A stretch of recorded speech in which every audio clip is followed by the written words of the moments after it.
Welcome to All Things Work, a podcast from SHRM. I'm your host, Anne Sparaco. Thank you so much for joining us. Each week on All Things Work, we dive into a game-changing trend that's reshaping the workplace and workforce. And this week, we are discussing how employers can walk that fine line of meeting the employees' demands and needs while also staying in line with the organization's budgets and operations and objectives.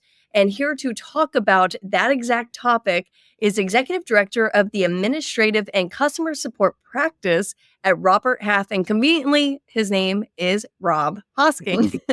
Rob, welcome to All Things Work. Thank you very much. Great to be here. Now, Rob, you oversee the operations of thousands of recruiters and client solutions professionals. Can you tell us a little bit more about the work that you do? Absolutely. So essentially, we help to find individual opportunities for those that may be looking for either full-time or contract work. And that's across a wide range of different types of roles from administrative, customer service, legal, accounting and finance, technology, and so on. And we're a global organization with offices all around the world. Wow. Wow. Yes. You guys do so much. And like we said, you work with thousands of professionals. And we mentioned that walking that fine line, there is a fine line between, meeting that employee's needs and also just really thinking about the overall structure and goal of a company, right? Absolutely. Absolutely. And it is when you think about the demands from clients today or organizations that are looking to hire individuals, there's a lot of different things that people need to be aware of, both on the hiring side and those that are looking for opportunities. It's an endless conversation to have and solutions to come up with.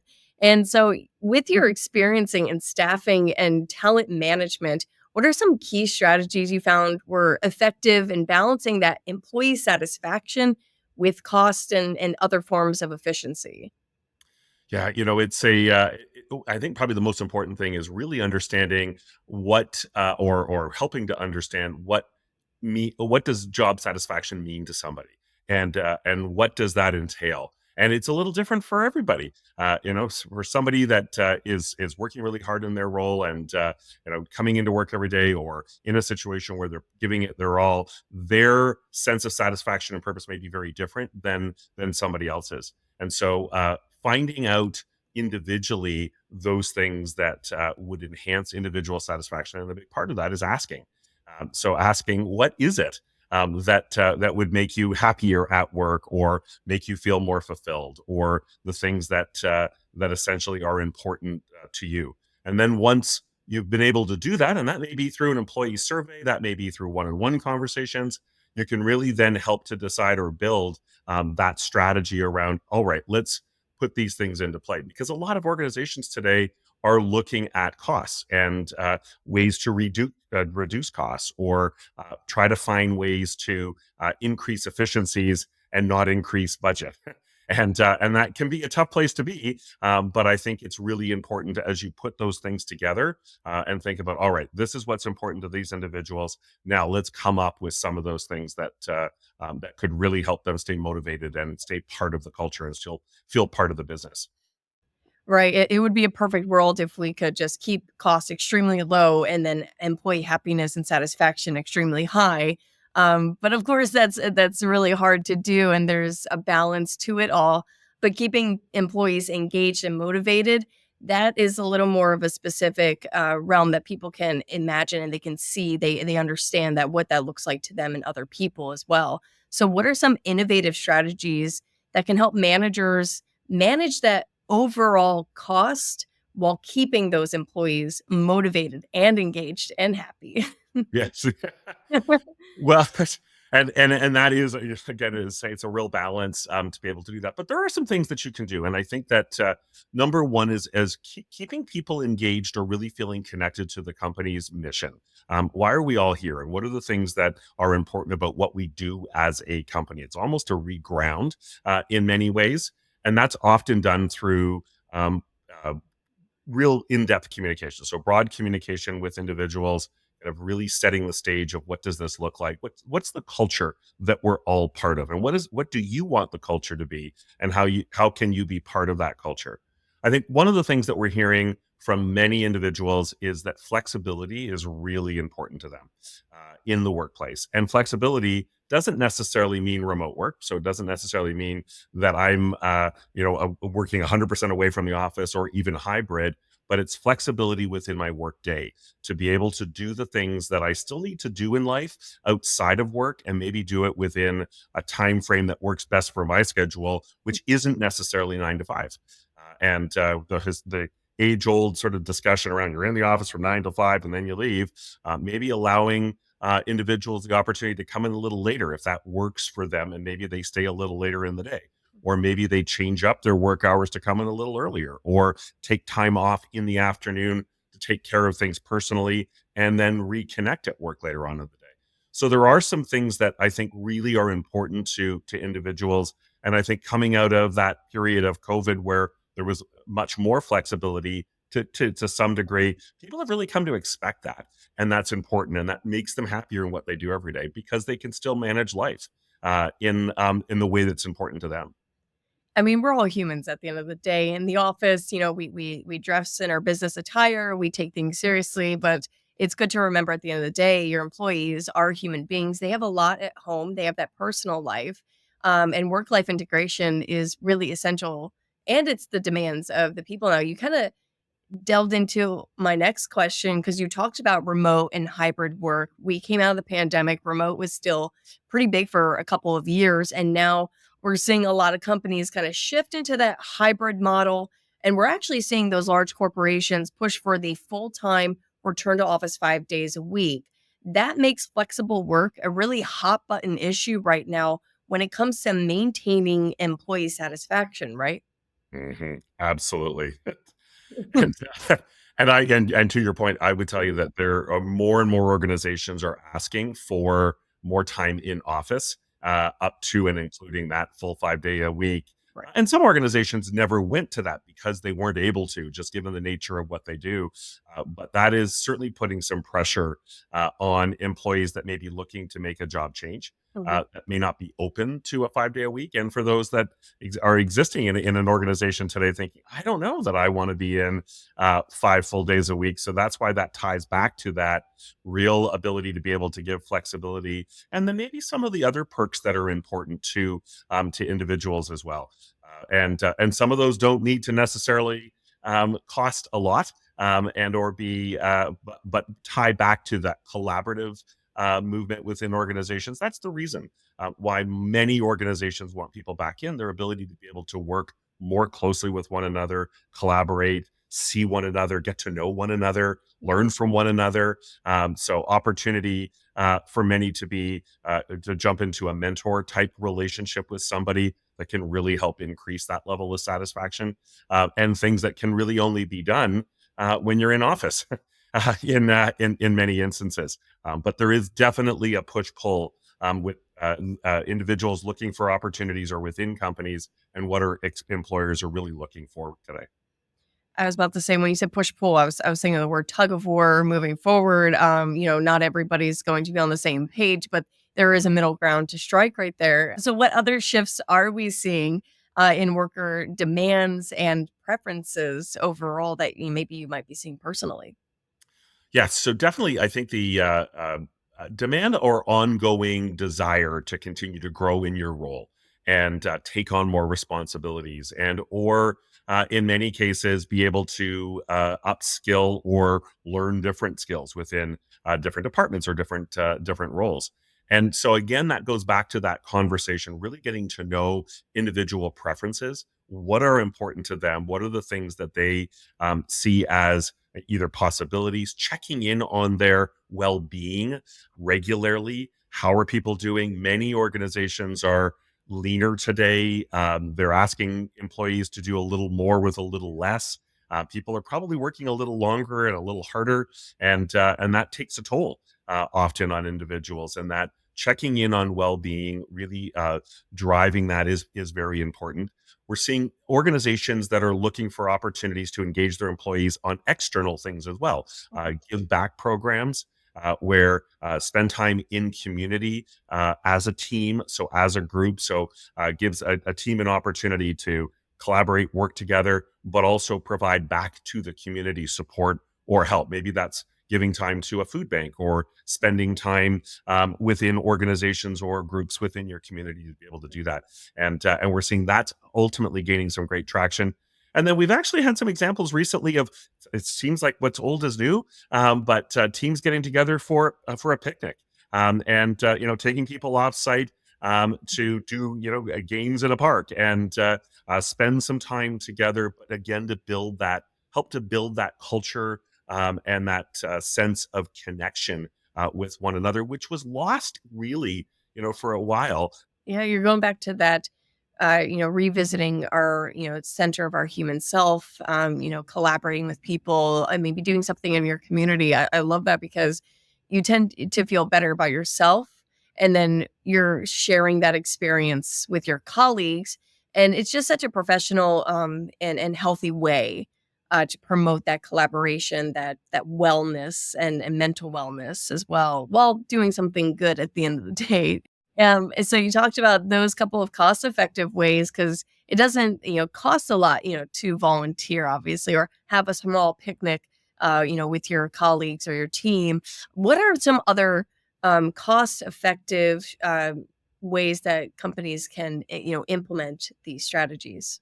So, certainly, I think that what we've started to see some examples of organizations that have built a spirit council or a culture council internally. We're bringing individuals from different departments together and getting them to think through and come up with some of the things that would be important to them. And I think generationally, sometimes when we think of the different groups of individuals within an organization, different stages of career, different things are important to them. So, things that might appeal to different groups within the organization to be able to bring people together.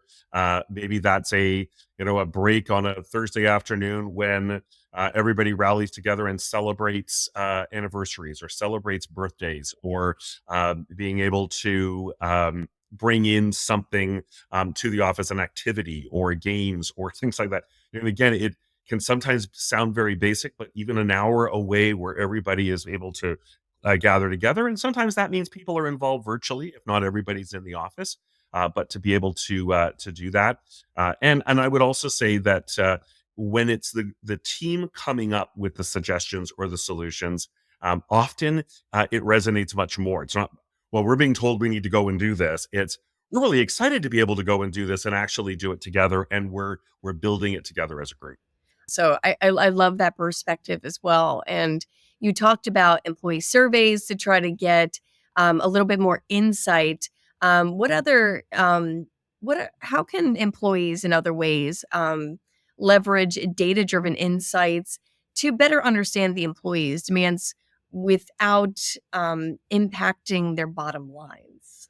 Well, there certainly is some data out there. Our salary guide that we produce every year, and it's just literally hot off the press for 2025. We're the new guide for 2025. We did some surveys around what are important to employees, and what are important to employers, and do they align? Do those things ultimately align? So some of those things, like the perks and benefits, whether that's as basic as snacks in the office, is that really important to individuals? And we found that in some cases, half the group was very keen on that, and maybe 50% were not. It wasn't as important.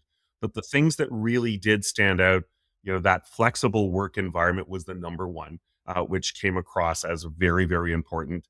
Education, so ongoing education or programs, learning, training to continue to learn and evolve was very important as a perk. Benefits like gym memberships and some of those kinds of things, which do cost. And so there is expense there, but it's often built into benefits plans. And so reassessing those to what's important within those plans, and what do people take advantage of, whether it's whether it's subsidy for gym, or for wellness and health, which is really important to individuals today as well. That balance of work life, and being able to bring both together a little bit more, and connect them a little bit more together. We've heard from our own president and CEO, Johnny C. Taylor Jr. of SHRM, He talked about how intellectual honesty is the key to clear communication. I absolutely loved when he talks about that because it really speaks volumes about how employers can, effectively communicate with their employees. So, what are some ways you believe employers can effectively communicate maybe some budgetary constraints that they may have, while also showing that empathy and understanding towards their workforce? Transparency, clarity, communication are all critical when it comes to this, because I do think one of the big things that was lost when many people weren't in the office was that ability just to communicate as you walked by their office or walk by the desk. You weren't necessarily able to pop in, ask a question, or learn as much, because everything that is done, if it's done virtually, is likely a call. It's likely set up. You need to attend it to be able to hear what's going on. And so one of the ways is that larger, or can be that larger town hall type meeting. And maybe that's held organizationally every quarter or every couple of months, led by senior executives, senior leaders, where they really are able to very clearly communicate the company mission, the company vision, expectations, results, but also any other changes that might be coming along. And if one of those is we need to be taking a look at our costs and expenses because maybe the business isn't where we need it to be, that's a great place to be able to articulate it. Everybody hears it. Everybody understands why, or hopefully understands the whys behind it, and that we're all in it together. So it's not just, we're not just taking this away or not giving you this year, but we're all in this together. And we know that if we stay focused on the things that we know will get us back to where we want to be as an organization, we'll be out of this in 6 months, or we should see forward through this. And I think that's a real important way. Everybody will walk away. They may not necessarily all agree with it, but at least everybody's been able to hear it, digest it, think about it. We're in this together. And the leaders also walk the walk. So they are also, whatever the concession may be, they're also experiencing that themselves and being part of it. I really think it's not easy for employers to get up there in front of all their workers and just kind of have to admit, hey, this is not where we want to be right now. This is not the state that we really like at this time. But I think employees really appreciate that communication because then they feel that support. They feel like there's that intellectual honesty that they can trust their leader and that they know what direction they're going in. I think that creates a world of difference when you open up that line of communication. And in those times when employers have to make those difficult decisions of cost cutting measures, my question for you really is how can employers ensure that those cost cutting measures do not negatively impact their employee morale, and then that morale would then impact their productivity? Right. Absolutely.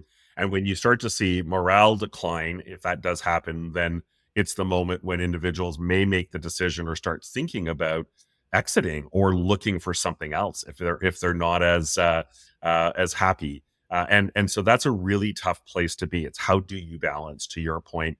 And I do think that's when that, not only the communication around the whys behind it and what we're going to do, but also gaining their input, employee input, for what are those things that we can do as a group to be able to continue to instill that sense of culture, that sense of community, that real connection with one another, so that they still feel part of something. We often talk about how to have fun at work. What are the things that make you have fun at work? And I know that sounds really, really basic, but people, if they enjoy what they do and the people they work with and the organization they work for, because they ultimately have fun, or they are able to connect, and they feel a sense of value and a real sense of satisfaction when they're at work, then some of those other things aren't as important. Meaning, you know what, I'm not going to leave for just because it's more money somewhere else, because my environment is one that I really thrive in Right. and love to work in and partner in.